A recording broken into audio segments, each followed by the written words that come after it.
વડોદરાના કિશનવાડી વિસ્તારમાં પૈસાની લેતી દેતી મામલે થયેલી જૂથ અથડામણમાં 17 વર્ષીય આશાસ્પદ વિદ્યાર્થી પર 10 થી વધુ શખ્સોએ ઘાતકી અને જીવલેણ હુમલો કરતા તેનું કરુણ મોત થયું। હૃદયદ્રાવક ઘટનાના પગલે સયાજી હોસ્પિટલ ખાતે એકત્રિત થયેલા પરિવારજનોમાં ભારે આક્રંદ જોવા મળ્યો।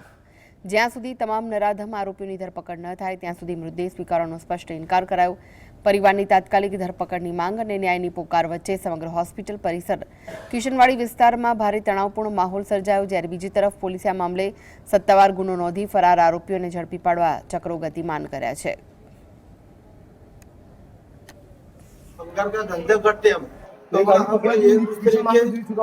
एक दूसरे के बाबत में हमारे गाड़ी को जो पकड़ाने के लिए कंप्लीट कर रहे थे, तो उसने मेरी गाड़ी पकड़ा दी थी।